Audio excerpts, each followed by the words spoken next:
has been subscribed to my channel for maybe the last few months will know that I have a little thing for history, and especially equestrian history or equine history.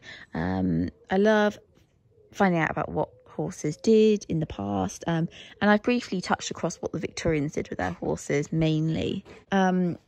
But we're going away from the Victorians. We're actually looking at World War... Excuse Sienna pulling her tongue out over there. We're actually looking at World War I and how horses were used there. Very briefly, I'm only doing a brief cover of it. I'll be honest, I didn't know huge amounts. Obviously, I knew horses were very much a part of World War I and they, you know, played a vital role. But, oh gosh, some of the facts and stuff are just heartbreaking but astonishing, and you know, you just start to realise, the more you read, the more you realise just what a big part horses played in it. So before the war started, obviously horses in the countryside were used for pulling ploughs and helping with farming and pulling carts around and traps, you know, getting people to and from places, you know, after Sunday church in your little trap with your pony, or you know, you'd be a farmer out in the field ploughing the land. And if you were a city horse, you know, you'd be pulling omnibuses, pulling the cabs and, you know, transporting people around the city. And then that all changed because when World War I hit, the army needed the civilians' horses. So this is the bit that breaks my heart, because I can only imagine that people that own their horses, yes, horses were very different. Nowadays, they're just totally for pleasure. You know, we enjoy our horses for the sport, or we enjoy hacking our horses. It's all sort of, you know, lovely arts. It's all for pleasure. You know, very few horses nowadays are used for business purposes. But I still can't believe they couldn't have loved their horses like we love our horses. You know, who couldn't? You know, for the grooms or anyone looking after their animals, yes, these animals were working, but you would have still adored them and still loved them, and they would have probably still been very much part of the family on the farms and things like that.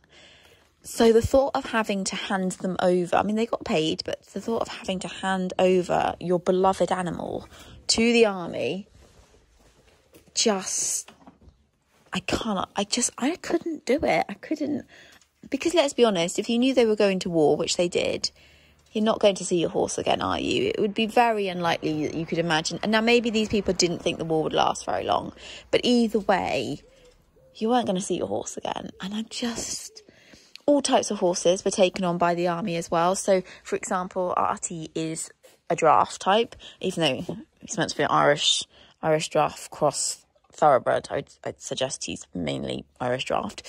You know, Artie would have been for pulling sort of the military weapons, pulling the kind of wagons that were carrying the soldiers and all sorts. You know, he would have been pulling the heavy wagons. That would have been his role and would have been very important. And they used a lot of Irish draft type horses.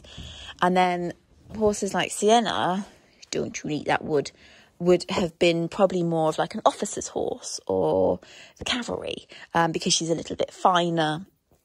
And the smaller horses were used for the ammunition and pulling the shells or carrying the shells. So every horse had a role. Obviously, they didn't take on super old horses or incredibly young horses, but the majority of horses were useful to the army in some way. So like I say, they would have been paid for them.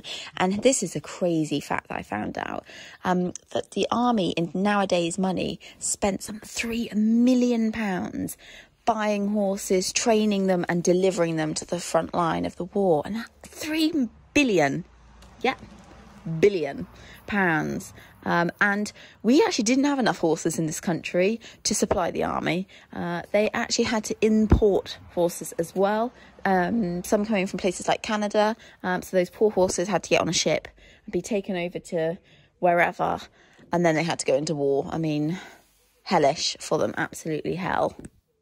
One of the most heartbreaking things that I read, it's so harrowing, but I totally understand why an owner of a horse would do this, was that instead of allowing their beloved horse to go to war, you know, the army to come and take them, the owners actually chose to put their horses to sleep so they couldn't go to war, so that they could have a good death. Because when people of the UK started realising how horrific this war was and what they would be placing their horses into was so unimaginable, the thought of the terror, that they thought actually it was better to put their animal to sleep than subject them to that. And that is something I can't begin to imagine doing, but totally understand why they did it. Like, I think, gosh, how strong they were.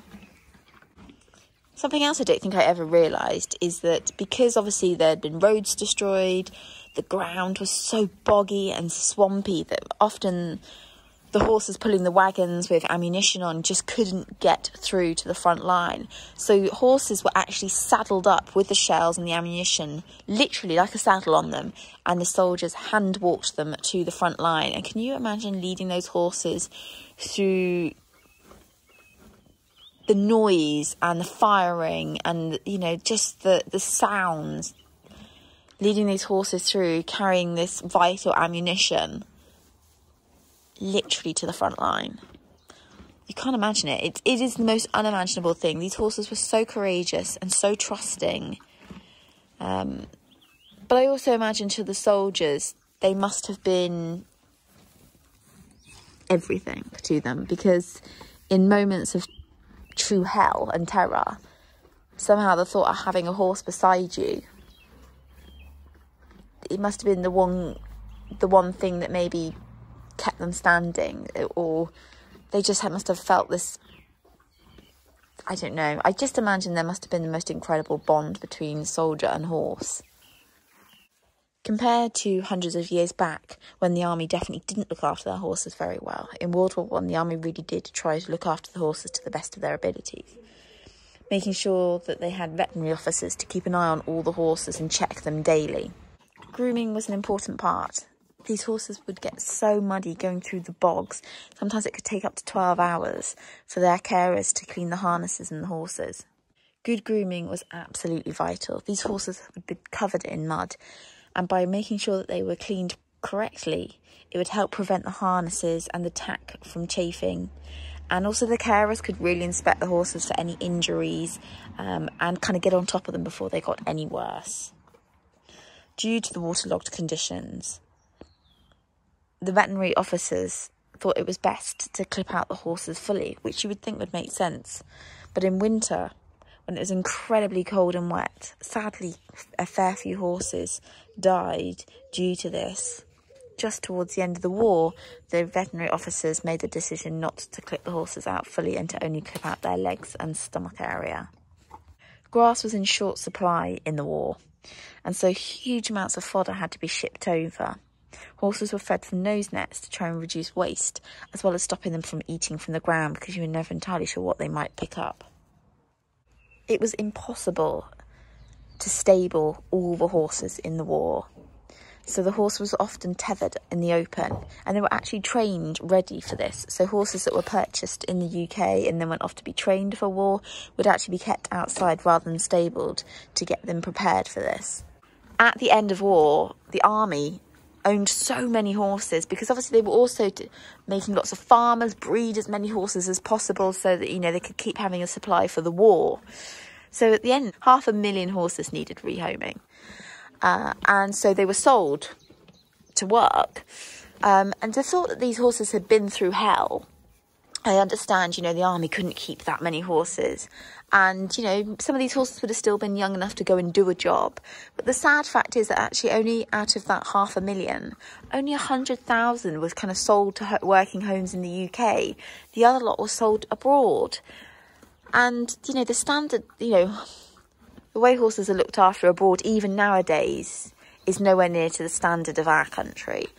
And there was actually an outcry from the public, the UK public, to say that this was not fair, and that they wanted these horses, you know, the horses to be checked that they weren't going to cruel homes.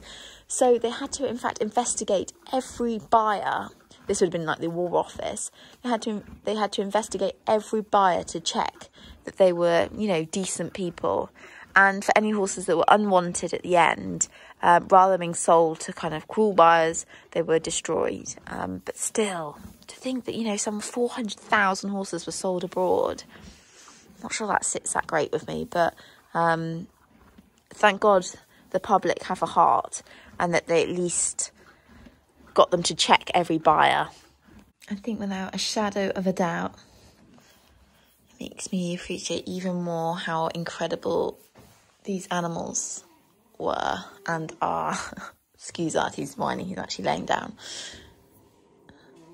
And perhaps I just want to hug them a little bit tighter to think what, you know, some of their ancestors went through. Are you whining while you're snoozing? Eh? But it does make you appreciate them even more. And it really is unimaginable to think what those horses went through and just how brave they were, along with the soldiers, of course. Better leave you in peace. Eh? Anyway, thank you for watching this video. It's really only a very brief look into the history of World War I and the horses within it. It was, you know, it's something that everyone should know about, even if it's just a few little facts. Hey, Art? It's quite overwhelming, really, when you read it. And like I say, I'm only looking at a brief bit of it. Right, better leave this whining beast alone and get his beauty sleep. Not sure you'd have done any good in war, Arts. He's scared of bloom butterflies, so this one would have been useless. Yeah, you would have been. Thank God you weren't around back then. Yeah.